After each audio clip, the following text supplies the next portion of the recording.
dengan digerakkannya ekonomi mikro dan makro ini akan membuat inflasi terus meningkat. Itulah cuplikan yang saya sitir dari kalimat salah satu calon wakil bupati Tangerang pada acara debat calon bupati dan calon wakil bupati Kabupaten Tangerang di salah satu televisi swasta di Banten.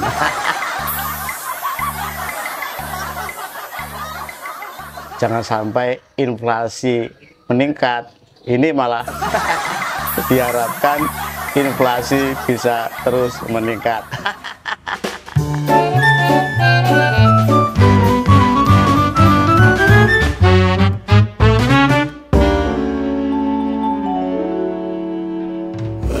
Mungkin di sini banyak yang belum tahu apa itu inflasi.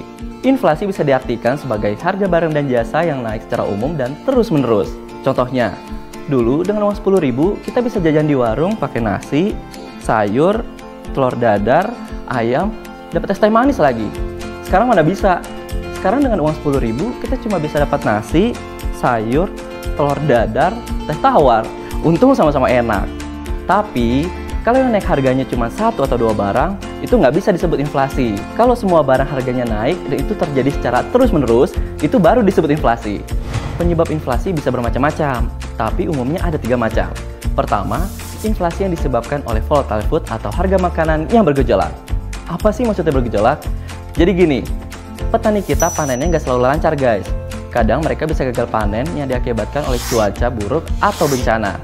Belum lagi proses distribusinya, entah karena jalanan rusak atau macet. Nah, di situ bisa bikin bahan makanan jadi busuk, rusak, langka, jadi mahal deh. Yang kedua, inflasi yang disebabkan oleh administered price atau harga yang diatur oleh pemerintah. Misalnya, harga BBM, tarif dasar listrik, harga angkutan umum. Kalau semua harganya naik, biasanya akan berpengaruh pada harga barang-barang yang mau kita beli. Yang ketiga adalah inflasi inti.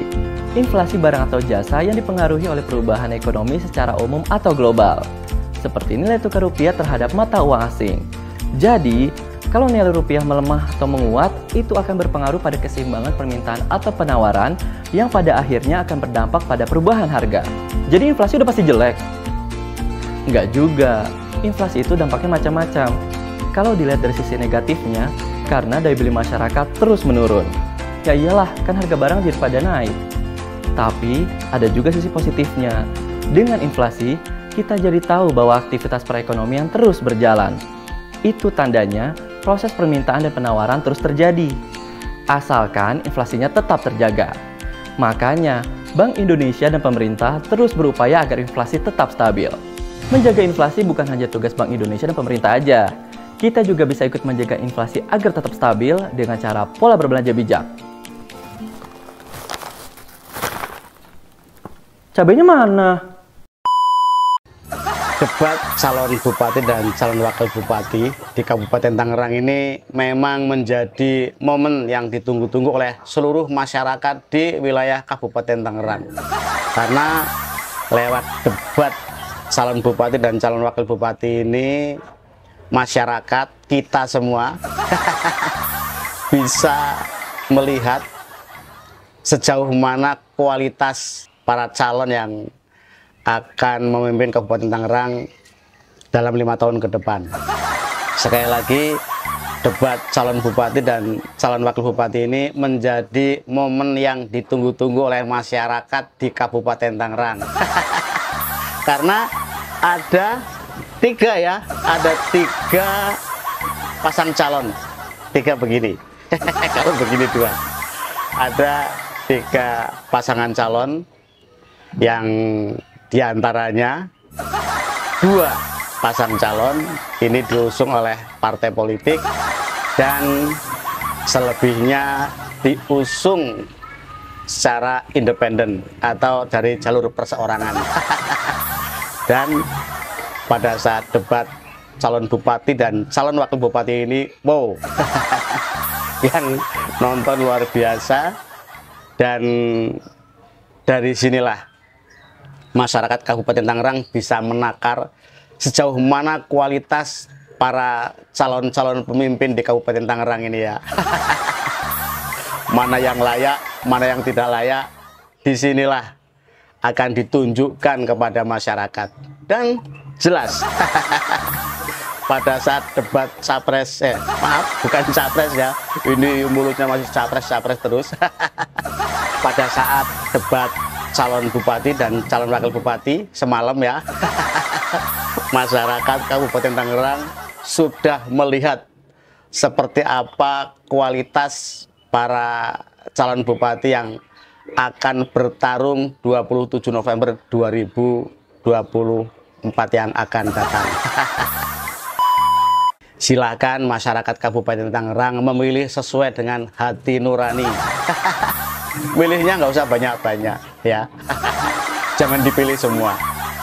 Karena kalau dipilih semua dicoblos itu ya suaranya nggak sah. Jadi nyoblosnya nggak semua.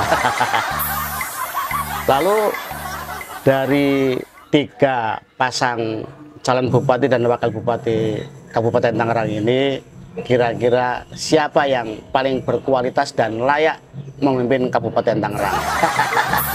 Tentu saja ini ada pada hati nurani masyarakat dan rakyat Kabupaten Tangerang yang sudah memiliki hak pilih.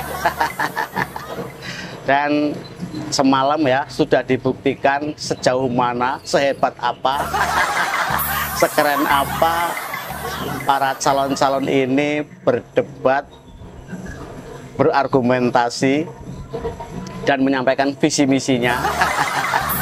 Yang ini menjadi tolak ukur kita untuk menentukan pilihan kita.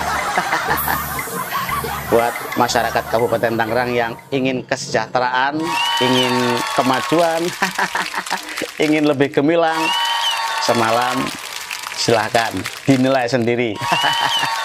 Kalau yang menginginkan agar inflasi terus naik, ini juga ada pilihannya. Jadi sudah sangat komplit mana yang layak kita pilih.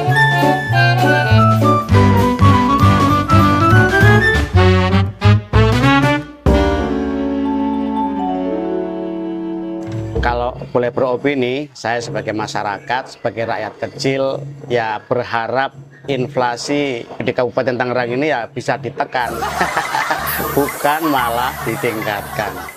Karena kalau inflasi terus meningkat, kasihan Pak rakyat kecil. Dan sekali lagi, kalau boleh beropini, saya sebagai masyarakat, sebagai rakyat kecil, ya berharap inflasi di Kabupaten Tangerang ini ya bisa ditekan, bukan malah ditingkatkan.